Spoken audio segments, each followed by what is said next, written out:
was the most challenging sequence that you did in the first two episodes that really made you like, sometimes when you're doing some scenes, it's kind of like second nature, like shorthand, you know how to do this. Oh, But then something always comes out of the either even if you knew before or something happened on the set, like yep. rain or volcano, like something that was really challenging and how you dealt with it on spot.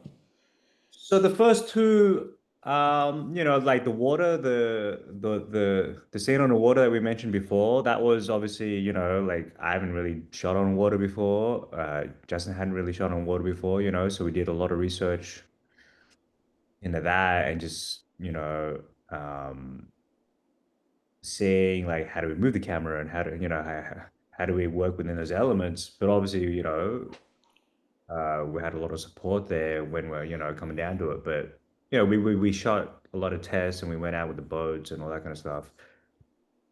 Uh, and that particular day was like full sun, so we really had to like work with the sun, and the direction is very important when you're shooting with when the sun's out. And that was also the same with the battle scene. Um, Once again, like it's like the sun is harsh, so we really have to work within that, especially like for a battle scene, which is obviously quite big in scale. And having like multiple cameras and stuff like that. So that was like both of them were very, very challenging because it's such a big group of people. If it's like one or two people, then you kind of like it's a Sure. lot easier. Or like a small group of people. But because it's a battle scene, it's like a huge, huge, huge, thing. So, we're thinking of like, all right, it's full sun. How do we add layers and texture to this? So a lot of it's like smoke and flame bars and shooting through flame bars. So you get the haze. Makes And sense. Yeah. And then, there's a moment in that battle scene This is where the I was, episode one, right? You're talking yeah, about. episode one. There's one shot in that where I remember shooting it.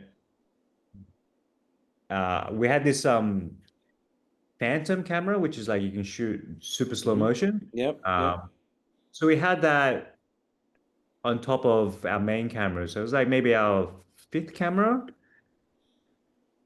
So I was operating that on like a zoom lens, and then everything's in normal speed, but it was like we were shooting at like maybe like 600 frames or something like that.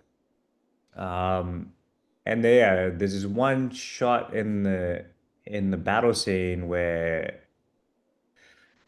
we shot something, and then it wasn't until like the way Justin cut it in the edit, I was like, whoa, this is really stunning how they've used that. And it's not like a typical shot in a battle scene. It's like you barely even see Jason Momoa. It's like it's through like a lot of like heat haze.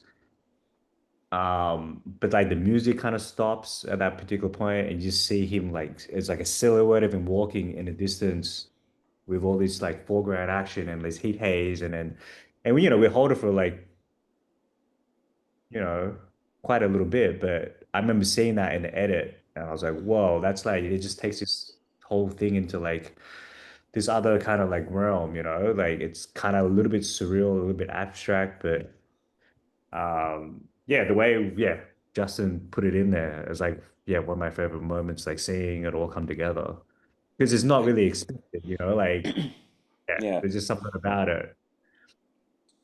I gotta, excuse me, I gotta rewatch that. I may have seen it, but now it's my memory's not registering. Um, you talked about cameras, so you said you used five cameras, one being Phantom at 600 frames per second, or The battle scene, yeah. what did you guys use Venice or No, it was Alexis? a mixture between the Alexa Mini LF and Red Raptor. Mm, Yeah. Yeah, so it's a nice. mixture between those two. The rest of most from episode three onwards, it's mostly on the Red Raptor. Jason has a really good relationship with him. So yeah. Fair enough. And you're we're talking about pretty much, for at least for the first episode, everything is outdoor. Fair thing to say? Yeah. Yeah. Well, more 99%. So Yeah. in terms of lighting, right? So you Yep. have so much daylight. You have everything around you. It's like a vast open space, except some shots when they're about Yep. to dine. How much in the daylight scenes, not the night scenes, or maybe even the night scenes, how much lighting you actually used versus using the actual natural light? So most of the exteriors, just the way. So yeah, scouting locations is a big part, and then finding the path to the sun is a big part. And Justin, Jason, and Brian, the directors, they knew a lot about direction of the sun. So generally, we try to shoot towards it. So the sun's backlighting or side lighting our actors. If it's front lighting, it's generally not that flattering, or so backlight always gives you like a lot of depth.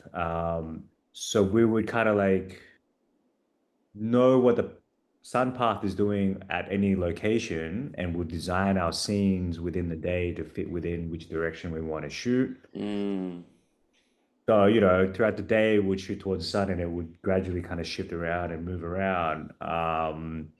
If it's cloudy, then we can kind of shoot whichever direction. But to be honest, a lot of time it's day, it was sun and clouds. So we're just navigating that constantly. And, the camera is constantly like it's moving around quite a bit. So we do see quite a lot of the space, like circling around. which is something I liked.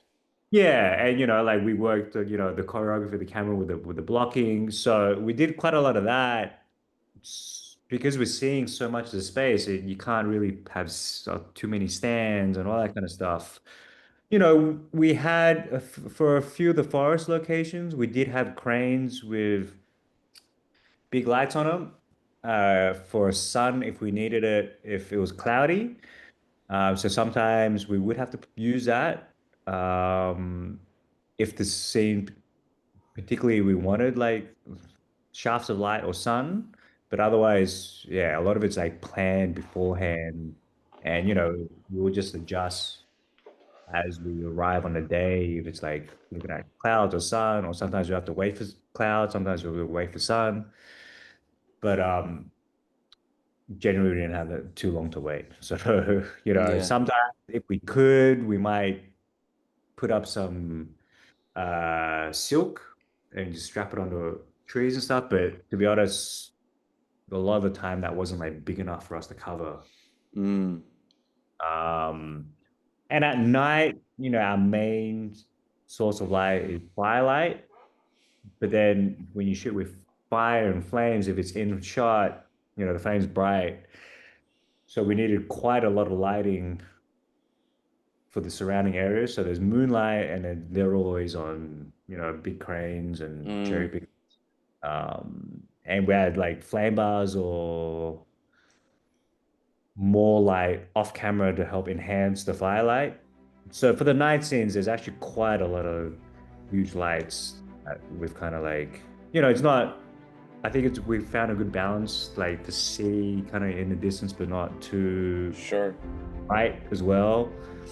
Um, yeah, so our nighttime stuff was like quite extensive when it comes to lighting. And as the series progresses, then it goes into more stage stuff, more set stuff.